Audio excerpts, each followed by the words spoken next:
हिंदुत्व और राष्ट्रवाद के बलबूते बीजेपी 2024 में क्या जीत जाएगी चुनाव? हिंदू और मुस्लिम के लिए भारत सरकार के किए गए टॉप काम जो दे सकते हैं 2024 में बीजेपी को जीत का इनाम। हमारे साथ जानिए पूरी खबर और बीजेपी के जीत का सटीक गणित, जिसके भरोसे मोदी लाल किले से बोले कि 2024 में हम फिर आएंगे। क्या 2024 में फिर से भाजपा सत्ता पर आएगी? आखिर मोदी के सत्ता संभालने के बाद हिंदुत्व का एजेंडा इतना तेज क्यों हो गया? क्या वास्तव में हिंदुत्व और राष्ट्रवाद के भरोसे मोदी फिर से सत्ता में आएंगे?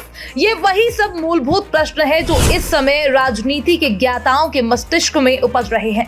आखिर इन प्रश्नों का सटीक उत्तर क्या है? आज हम यही आपको बताने जा रहे हैं, क्योंकि यही कुछ प्रश्न हैं जो 2024 के चुनाव में सबसे बड़ा एजेंडा बन सकते हैं। और इन्हीं सब के बीच भारत सरकार के द्वारा चलाई गई कुछ ऐसी योजनाएं हैं जो भारत के बुजुर्गों, किसानों, महिलाओं, युवाओं को बड़ा लाभ दे रही हैं। सबसे पहले तो ये समझ लीजिए कि बीजेपी कैसे और क्यों राष्ट्र के मुद्दे पर चुनाव जीत सकती है, जिसमें सबसे पहला कारण है जम्मू कश्मीर के धारा 370 को हटाना, जो एक लंबे समय से बहस का मुद्दा बना हुआ है।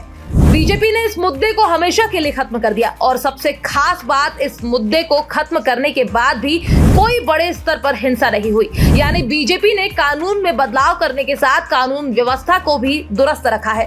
इस नाते कई भारतीयों का दिल बीजेपी ने जीत लिया और 2024 के लिए बड़ा वोट बैंक इकट्ठा कर लिया। और इसी क्रम में बीजेपी का अगला क्रम है सर्जिकल स्ट्राइक, यानी ये सर्जिकल स्ट्राइक जो पाकिस्तान में घुसकर मारने का सबसे बड़ा सबूत, जिसके लिए अक्सर विश्व स्तर पर भारतीय सैनिकों की पीठ थपथपाई जाती है। यह भी एक कारण है जिसके भरोसे भाजपा अपना वोट बैंक बढ़ा सकती है। ऐसे न जाने कितने कारण हैं जिनके भरोसे बीजेपी राष्ट्र के मुद्दे को आगे करके अपनी जीत का परचम लहरा सकती है। अभी रुकिए और आगे सुनिए, क्योंकि राष्ट्र के साथ भाजपा ने अपना एजेंडा हिंदुत्व भी इतना जोरदार जमा दिया है कि उसकी मीनार को हिलाने की हिमाकत बड़े बड़े विपक्षी दल नहीं कर पाएंगे। ऐसा इसलिए क्योंकि जो राम मंदिर वर्षों से हिंदू और मुस्लिम के बीच विवादित जड़ बना था, अब बीजेपी ने उसे जड़ सहित हमेशा के लिए उखाड़ फेंका है। यानी हिंदू और मुस्लिम के बीच भले ये जड़ वर्षों से बनी रही हो, लेकिन इसका फैसला हिंदुओं के पक्ष में होने के बाद जैसे ही राम मंदिर बनने का सिलसिला शुरू हुआ, वैसे ही तमाम राम भक्तों का वोट बैंक खुद ब खुद बीजेपी के खेमे में चला गया। तो वहीं इसके अलावा भारत में कई ऐसे मंदिर भी हैं जहां पर जर्जर अवस्था को ठीक किया जा रहा है। यानी इस मकसद से भी बीजेपी का वोट बैंक बढ़ता दिखाई दे रहा है। और तो और अभी हाल ही में बीजेपी के बड़े योद्धा योगी से जब ज्ञानवापी के बारे में पूछा गया तो उन्होंने एक लय में वहां भगवान शिव की मूर्ति होने की बात कह दी। इसलिए लिहाज से भी बीजेपी ने तमाम शिव भक्तों को प्रसन्न कर दिया। अब ऐसे में आपको लग रहा होगा कि अगर सब काम भारत सरकार ने हिंदुओं के पक्ष में किया है तो उसको मुस्लिम वोट क्यों मिलेंगे?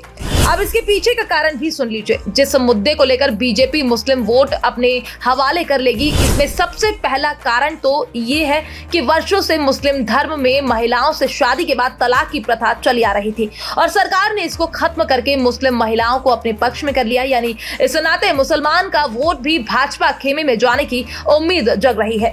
इसी के साथ भारत सरकार के द्वारा चलाई गई ऐसी योजनाएं जिनके भरोसे भी मोदी सरकार वोट बैंक इकट्ठा कर सकती है, जैसे सम्मान निधि, आयुष्मान योजना इत्यादि। शायद इन्हीं सब कामों के भरोसे नरेंद्र मोदी ने लाल किले पर गरजते हुए कहा था कि वो 2024 में फिर आएंगे। वैसे आपको क्या लगता है 2024 में बीजेपी को जीतने के कितने % चांस है? Bureau report, PDN news.